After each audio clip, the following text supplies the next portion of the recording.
The Southend United manager looks worried, probably is. Still no win this year for the Shrimpers. They lost 3-1 at MK Dons. Matthew Patterson with a consolation goal. They're 18th, just a point clear of the drop zone. So 15 games to go. Anyone, like I say, any four could go down. But the one good thing is, like any club, it's in their hands.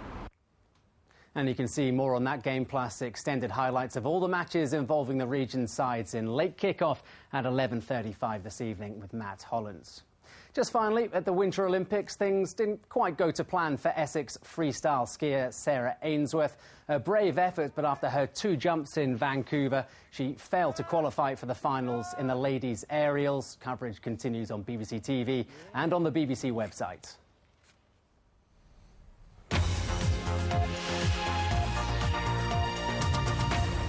You're watching Look East from the BBC. Coming up, who's getting fed up with the weather then?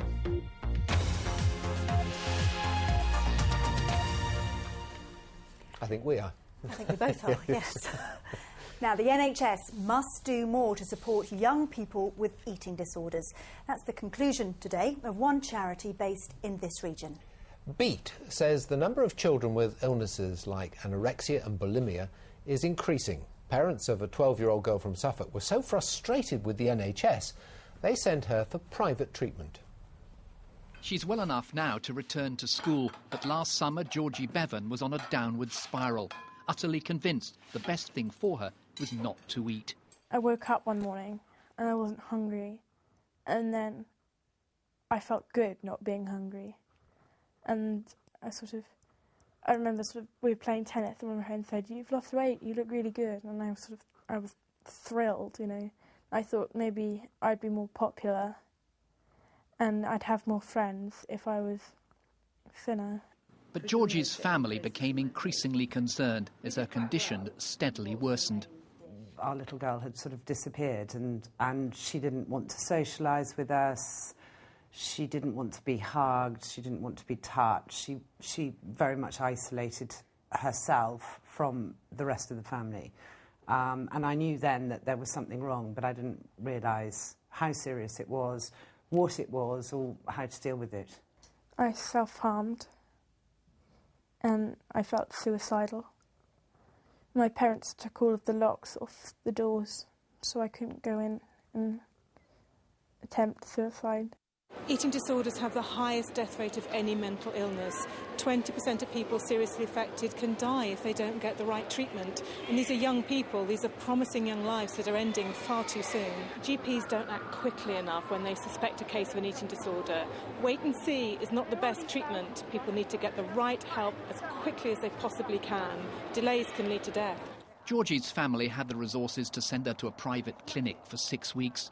A survey by Beat has shown that 13 is the average age when children with eating disorders develop problems with food. But it can hit children as young as 6. The charity says in prevention, education and treatment closer to home, the NHS has to do better. Kim Riley, BBC Look East. Now we're just a few days away from the end of February. Some of you have still got the central heating on, and most of us, but frankly, have had enough. It seems like winter is going on forever, and if you are like the two of us, you're fed up with it too. So we asked Mike Liggins to go and search for some signs of spring.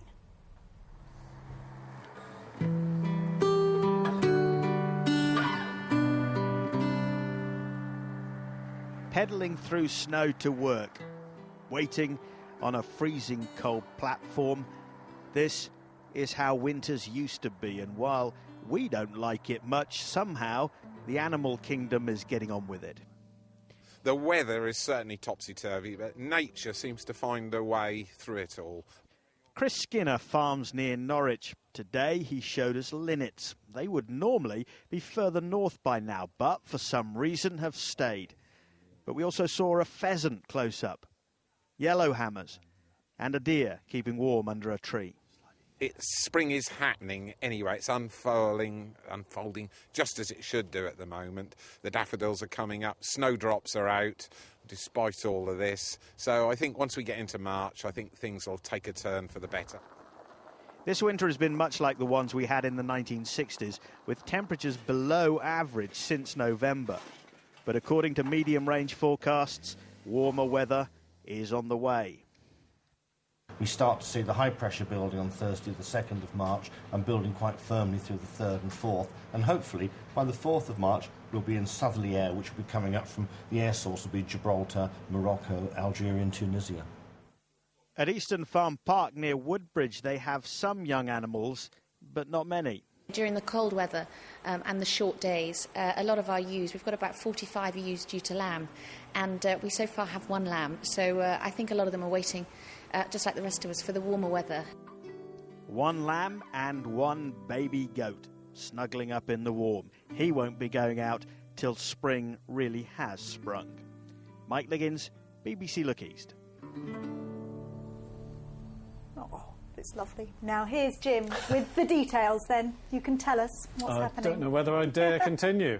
It is going to be cold for a little while yet. We've had this low to thank for the rain, the sleet and the snow on the northern edge of the front, the low moving away now, so things are improving. And in fact, quite a large swathe of cloud covered the region for much of today, but the cloud beginning to thin in the north and west, and as it retreats away, we'll see clearing skies for some of us. Now that's not a good combination because it's been a cold day. It'll certainly be a cold night as the skies clear and the winds ease down, widespread frost, icy roads, very tricky driving conditions later on tonight. Temperatures down to -2 in the colder spots, just slightly positive near the coast, but even there you could get a touch of ground frost and some icy patches. Tomorrow morning the ridge over us, so a bright start but a frosty start. The next low coming up towards us later, so although it starts fine and dry but icy, we'll see the cloud edging north. There'll be more rain, sleet and some snow. The snow more likely once again, I'm afraid, for the northwestern corner of the region, particularly Northamptonshire, but some of it a little bit farther to the east over the Fens and into West Norfolk.